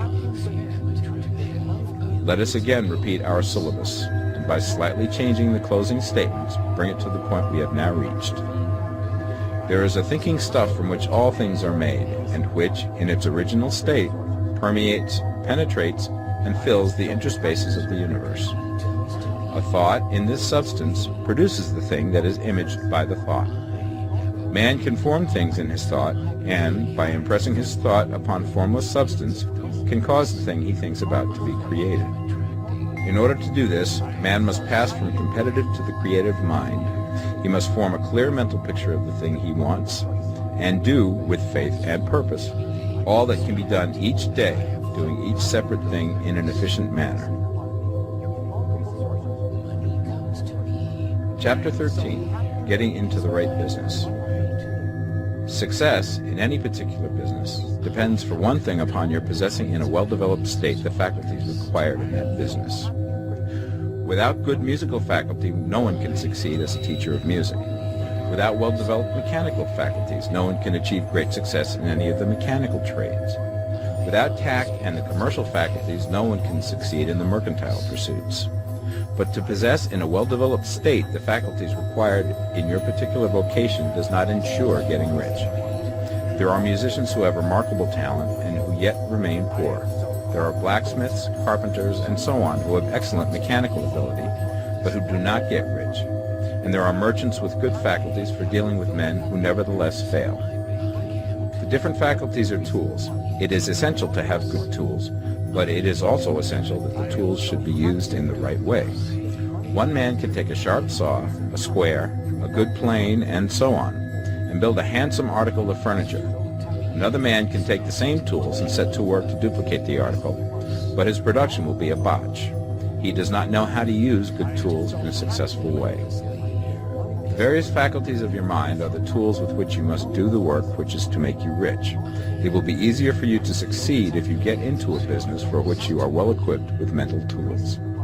Generally speaking, you will do best in that business which will use your strongest faculties, the one for which you are naturally best fitted. But there are limitations to this statement also. No man should regard his vocation as being irrevocably fixed by the tendencies with which he was born. You can get rich in any business, for if you have not the right talent you can develop that talent. It merely means that you will have to make your tools as you go along, instead of confining yourself to the use of those with which you were born.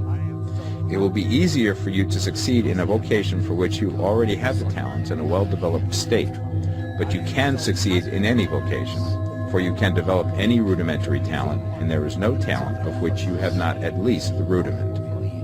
You will get rich most easily in point of effort if you do that for which you are best fitted, but you will get rich most satisfactorily if you do that which you want to do. Doing what you want to do is life, and there is no real satisfaction in living if we are compelled to be forever doing something which we do not like to do, and can never do what we want to do. And it is certain that you can do what you want to do. The desire to do it is proof that you have within you the power which can do it. Desire is a manifestation of power. The desire to play music is the power which can play music seeking expression and development. The desire to invent mechanical devices is the mechanical talent seeking expression and development. When there is no power, either developed or undeveloped, to do a thing, there is never any desire to do that thing. And where there is strong desire to do a thing, it is certain proof that the power to do it is strong, and only requires to be developed and applied in the right way. All things else being equal, it is best to select the business for which you have the best developed talent. But if you have a strong desire to engage in any particular line of work, you should select that work as the ultimate end at which you aim. You can do what you want to do, and it is your right and privilege to follow the business or avocation which will be most congenial and pleasant. You are not obliged to do what you do not like to do, and should not do it except as a means to bring you to the doing of the thing you want to do. If there are past mistakes whose consequences have placed you in an undesirable business or environment, you may be obliged for some time to do what you do not like to do. If you feel that you are not in the right vocation, do not act too hastily in trying to get into another one. The best way, generally, to change business or environment is by growth. Do not be afraid to make a sudden and radical change if the opportunity is presented, and you feel after careful consideration that it is the right opportunity. But never take sudden or radical action when you are in doubt as to the wisdom of doing so. There is never any hurry on the creative plane, and there is no lack of opportunity. When you get out of the competitive mind, you will understand that you never need to act hastily. No one else is going to beat you to the thing you want to do. There is enough for all. If one space is taken, another and a better one will be opened for you a little further on. There is plenty of time. When you are in doubt, wait. Fall back on the contemplation of your vision, and increase your faith and purpose. And by all means, in times of doubt and indecision, cultivate gratitude. A day or two spent in contemplating the vision of what you want, and in earnest thanksgiving that you are getting it, will bring your mind into such close relationship with the Supreme that you will make no mistake when you do act. There is a mind which knows all there is to know, and you can come into close unity with this mind by faith and the purpose to advance in life if you have deep gratitude. Mistakes come from acting hastily, or from acting in fear or doubt, or in forgetfulness of the right motive, which is more life to all and less to none. As you go on in the certain way, opportunities will come to you in increasing numbers, and you will need to be very steady in your faith and purpose, and to keep in close touch with the All-Mind by reverent gratitude. Do all that you can do in a perfect manner every day, but do it without haste, worry, or fear. Go as fast as you can, but never hurry. Remember that in the moment you begin to hurry, you cease to be a creator and become a competitor. You drop back upon the old plane again. Whenever you find yourself hurrying, call a halt. Fix your attention on the mental image of the thing you want and begin to give thanks that you are getting it. The exercise of gratitude will never fail to strengthen your faith and renew your purpose. Chapter 14. The Impression of Increase. Whether you change your vocation or not, your actions for the present must be those pertaining to the business in which you are now engaged. You can get into the business you want by making constructive use of the business you are already established in, by doing your daily work in a certain way. And insofar as your business consists in dealing with other men, whether personally or by letter, the key thought of all your efforts must be to convey to their minds the impression of increase. Increase is what all men and women are seeking. It is the urge of the formless intelligence within them, seeking fuller expression. The desire for increase is inherent in all nature. It is the fundamental impulse of the universe. All human activities are based on the desire for increase. People are seeking more food, more clothes, better shelter, more luxury, more beauty, more knowledge, more pleasure. Increase in something, more life. Every living thing is under this necessity for continuous advancement. Where increase of life ceases, dissolution and death set in at once. Man instinctively knows this, and hence he is forever seeking more. This law of perpetual increase is set forth by Jesus in the parable of the talents. Only those who gain more retain any. From him who hath not shall be taken away even that which he hath. The normal desire for increased wealth is not an evil or reprehensible thing. It is simply the desire for more abundant life. It is aspiration. And because it is the deepest instinct of their natures, all men and women are attracted to him who can give them more of the means of life. In following the certain way, you are getting continuous increase for yourself, and you are giving it to all with whom you deal. You are a creative center from which increase is given off to all. Be sure of this and convey assurance of the fact to every man, woman, and child with whom you come in contact. No matter how small the transaction, even if it be only the selling of a stick of candy to a little child, put into it the thought of increase and make sure that the customer is impressed with the thought. Convey the impression of advancement with everything you do, so that all people shall receive the impression that you are an advancing man, and that you advance all who deal with you. Even to the people whom you meet in a social way, without any thought of business, and to whom you do not try to sell anything, give the thought of increase. You can convey this impression by holding the unshakable faith that you, yourself, are in the way of increase, and by letting this faith inspire, fill, and permeate every action. Do everything that you do in the firm conviction that you are an advancing personality, and that you are giving advancement to everybody.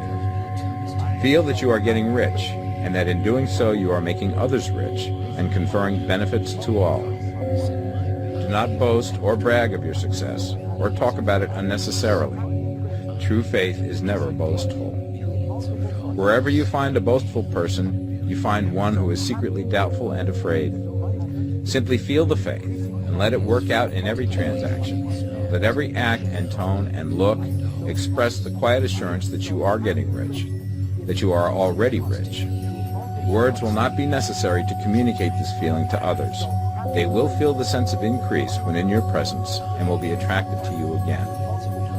You must so impress others that they will feel that in associating with you they will get increase for themselves. See that you give them a use value greater than the cash value you are taking from them. Take an honest pride in doing this, and let everybody know it, and you will have no lack of customers. People will go where they are given increase, and the Supreme, which desires increase in all, and which knows all, will move towards you men and women who have never heard of you. Your business will increase rapidly, and you will be surprised at the unexpected benefits which will come to you. You will be able from day to day to make larger combinations, secure greater advantages, and to go on into a more congenial vocation if you desire to do so. You must never lose sight of your vision of what you want, or your faith and purpose to get what you want. Let me here give you another word of caution in regards to motives. Beware of the insidious temptation to seek for power over other men. Nothing is so pleasant to the unformed or partially developed mind as the exercise of power or dominion over others. The desire to rule for selfish gratification has been the curse of the world. For countless ages, kings and lords have drenched the earth with blood in their battles to extend their dominions. This is not to seek more life for all, but to get more power for themselves. Today, the main motive in the business and industrial world is the same. Men marshal their armies of dollars and lay waste the lives and hearts of millions in the same mad scramble for power over others. Commercial kings, like political kings, are inspired by the lust for power. Jesus saw in this desire for mastery the moving impulse of that evil world he sought to overthrow.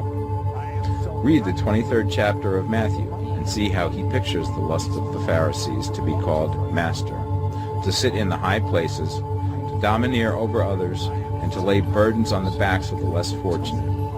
And note how he compares this lust for dominion with the brotherly seeking for the common good to which he calls his disciples.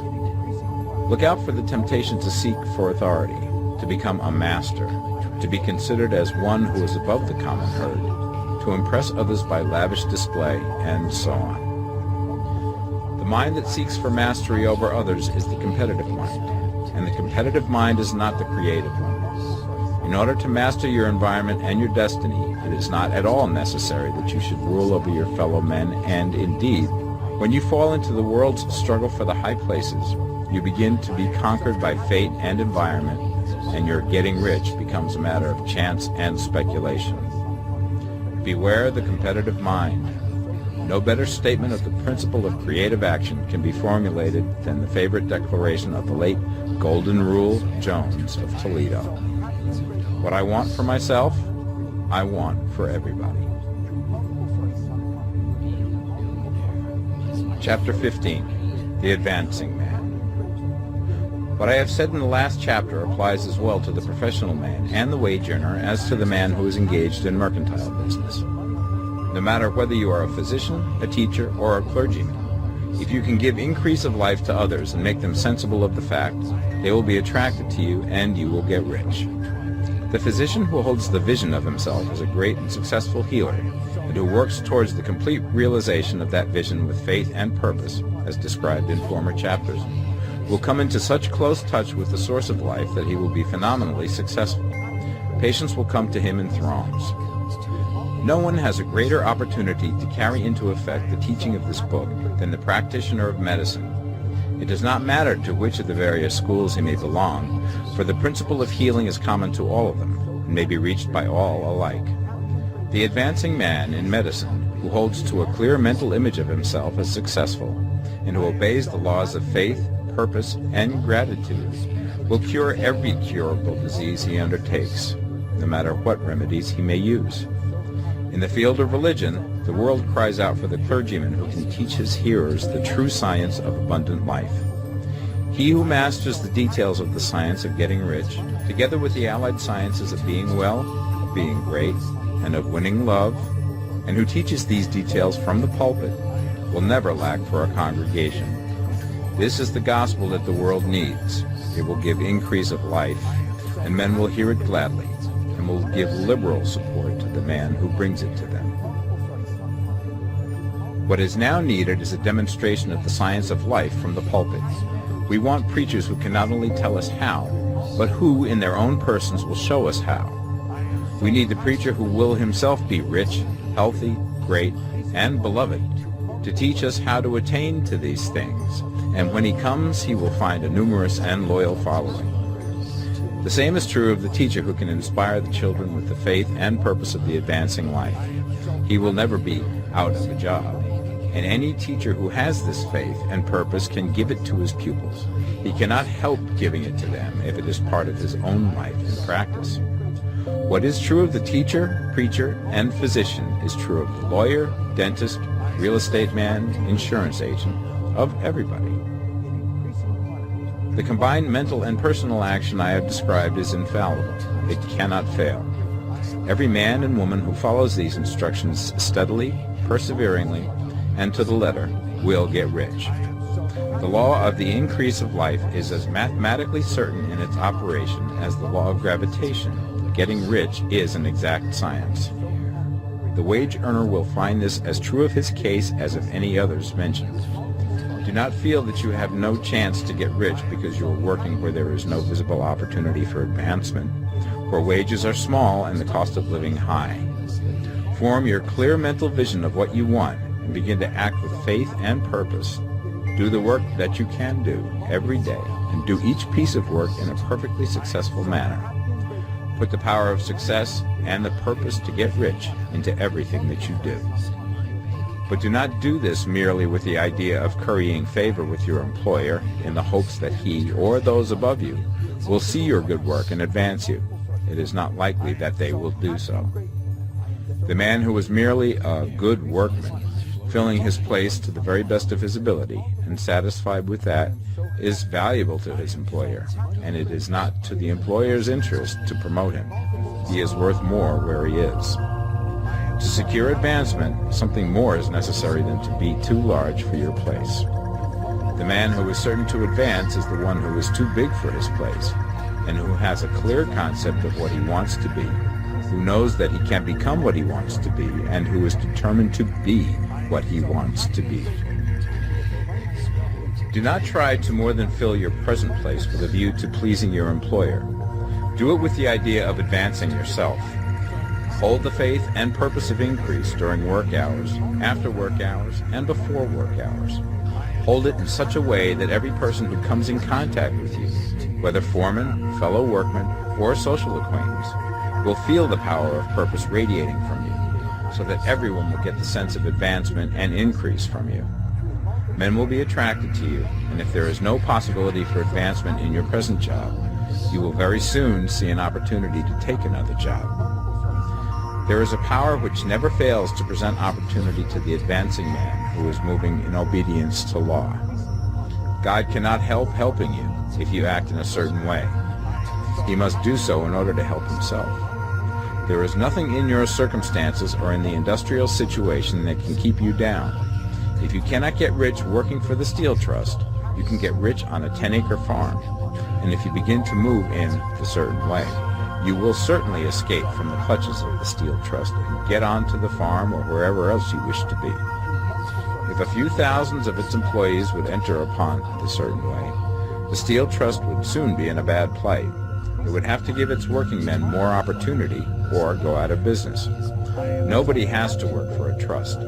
The trusts can keep men in so-called hopeless conditions only so long as there are men who are too ignorant to know of the science of getting rich, or too intellectually slothful to practice it. Begin this way of thinking and acting, and your faith and purpose will make you quick to see any opportunity to better your condition. Such opportunities will speedily come, for the Supreme, working in all and working for you, will bring them before you. Do not wait for an opportunity to be all that you want to be. When an opportunity to be more than you are now is presented, and you feel impelled toward it, take it. It will be the first step towards a greater opportunity. There is no such thing possible in this universe as a lack of opportunities for the man who is living the advancing life.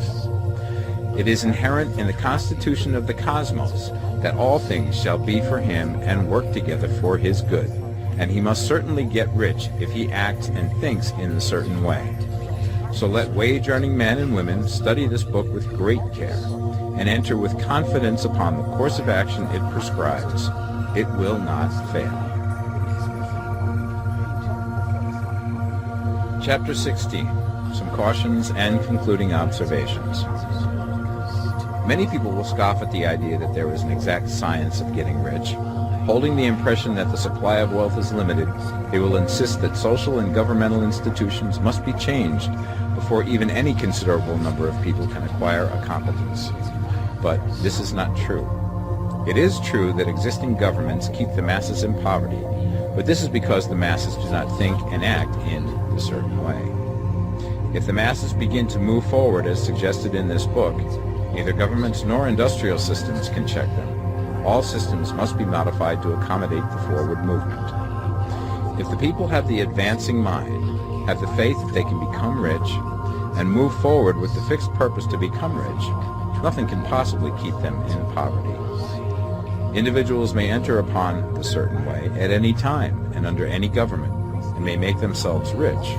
And when any considerable number of individuals do so under any government, they will cause the system to be so modified as to open the way for others. The more men who get rich on the competitive plane, the worse for others. The more who get rich on the creative plane, the better for others. The economic salvation of the masses can only be accomplished by getting a large number of people to practice the scientific method set down in this book and become rich. These will show others the way and inspire them with a desire for real life, with the faith it can be attained, and with the purpose to attain it. For the present, however, it is enough to know that neither the government under which you live nor the capitalistic or competitive system of industry can keep you from getting rich. When you enter upon the creative plane of thought, you will rise above all these things and become a citizen of another kingdom. But remember that your thought must be held upon the creative plane. You are never for an instant to be betrayed into regarding the supply as limited, or into acting on the moral level of competition. Whenever you do fall into old ways of thought, correct yourself instantly, for when you are in the competitive mind, you have lost the cooperation of the mind of the whole. Do not spend any time in planning as to how you will meet possible emergencies in the future, except as the necessary policies may affect your actions today. You are concerned with doing today's work in a perfectly successful manner, and not with emergencies which may arise tomorrow. You can attend to them as they come. Do not concern yourself with questions as to how you shall surmount obstacles which may loom upon your business horizon, unless you can see plainly that your course must be altered today in order to avoid them. No matter how tremendous an obstruction may appear at a distance, you will find that if you go on in a certain way, it will disappear as you approach it, or that a way over, through, or around it will appear. No possible combination of circumstances can defeat a man or woman who is proceeding to get rich along strictly scientific lines. No man or woman who obeys the law can fail to get rich, any more than one can multiply 2 by 2 and fail to get 4. Give no anxious thought to possible disasters, obstacles, panics, or unfavorable combinations of circumstances. It is time enough to meet such things when they present themselves before you in the immediate present, and you will find that every difficulty carries with it the wherewithal for its overcoming. Guard your speech. Never speak of yourself, your affairs, or of anything else in a discouraged or discouraging way. Never admit the possibility of failure, or speak in a way that infers failure as a possibility. Never speak of times as being hard, or of business conditions as being doubtful. Times may be hard and business doubtful for those who are on the competitive plane, but they can never be so for you. You can create what you want, and you are above fear. When others are having hard times and poor business, you will find your greatest opportunities. Train yourself to think of and to look upon the world as a something which is becoming, which is growing, and to regard seeming evil as being only that which is undeveloped. Always speak in terms of advancement. To do otherwise is to deny your faith, and to deny your faith is to lose it. Never allow yourself to feel disappointed. You may expect to have a certain thing at a certain time, and not get it at that time, and this will appear to you like failure. But if you hold to your faith, you will find that the failure is only apparent. Go on in a certain way, and if you do not receive that thing, you will receive something so much better that you will see that the seeming failure was really a great success. A student of this science had set his mind on making a certain business combination which seemed to him at the time to be very desirable, and he worked for some weeks to bring it about. When the crucial time came, the thing failed in a perfectly inexplicable way. It was as if some unseen influence had been working secretly against him. He was not disappointed. On the contrary, he thanked God that his desire had been overruled, and went steadily on with a grateful mind. In a few weeks, an opportunity so much better came his way that he would not have made the first deal on any account, and he saw that a mind which knew more than he knew had prevented him from losing the greater good by entangling himself with the lesser. That is the way every seeming failure will work out for you if you keep your faith, hold to your purpose, have gratitude, and do every day all that can be done that day, doing each separate act in a successful manner. When you make a failure, it is because you have not asked for enough. Keep on, and a larger thing than you were seeking will certainly come to you. Remember this. You will not fail because you lack the necessary talent to do what you wish to do. If you go on as I have directed, you will develop all the talent that is necessary to the doing of your work. It is not within the scope of this book to deal with the science of cultivating talent, but it is as certain and simple as the process of getting rich. However, do not hesitate or waver for fear that when you come to any certain place, you will fail for lack of ability. Keep right on, and when you come to that place, the ability will be furnished to you. The same source of ability which enabled the untaught Lincoln to do the greatest work in government ever accomplished by a single man is open to you. You may draw upon all the mind there is for wisdom to use in meeting the responsibilities which are laid upon you. Go on in full faith. Study this book. Make it your constant companion until you have mastered all the ideas contained in it. While you are getting firmly established in this faith, you will do well to give up most recreations and pleasure, and to stay away from places where ideas conflicting with these are advanced in lectures or sermons. Do not read pessimistic or conflicting literature or get into arguments upon the matter. Do very little reading, outside of the writers mentioned in the preface. Spend most of your leisure time in contemplating your vision, and in cultivating gratitude, and in reading this book. It contains all you need to know of the science of getting rich, and you will find all the essentials summed up in the following chapter. Chapter 17. Summary of the Science of Getting Rich. There is a thinking stuff from which all things are made, and which, in its original state, permeates, penetrates, and fills the interspaces of the universe. A thought in this substance produces the thing that is imaged by the thought. Man can form things in his thought, and by impressing his thought upon formless substance can cause the thing he thinks about to be created. In order to do this, man must pass from the competitive to the creative mind. Otherwise he cannot be in harmony with the formless intelligence, which is always creative and never competitive in spirit. Man may come into full harmony with the formless substance by entertaining a lively and sincere gratitude for the blessings it bestows upon him. Gratitude unifies the mind of man with the intelligence of substance, so that man's thoughts are received by the formless. Man can remain upon the creative plane only by uniting himself with the formless intelligence through a deep and continuing feeling of gratitude. Man must form a clear and definite mental image of the things he wishes to have, to do, or to become, and he must hold this mental image in his thoughts, while being deeply grateful to the Supreme that all his desires are granted to him. The man who wishes to get rich must spend his leisure hours in contemplating his vision, and in earnest thanksgiving that the reality is being given to him. Too much stress cannot be laid on the importance of frequent contemplation of the mental image, coupled with unwavering faith and devout gratitude. This is the process by which the impression is given to the formless, and the creative forces set in motion. The creative energy works through the established channels of natural growth, and of the industry and social order. All that is included in his mental image will surely be brought to the man who follows the instructions given above, and whose faith does not waver.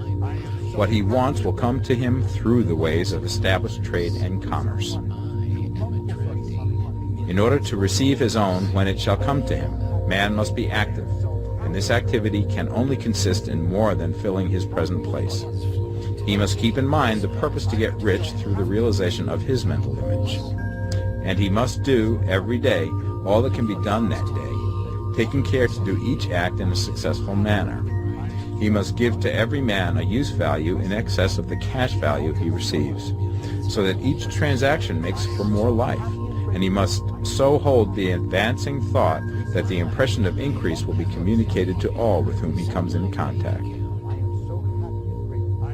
The men and women who practice the foregoing instructions will certainly get rich, and the riches they receive will be in exact proportion to the definiteness of their vision, the fixity of their purpose, the steadiness of their faith, and the depth of their gratitude.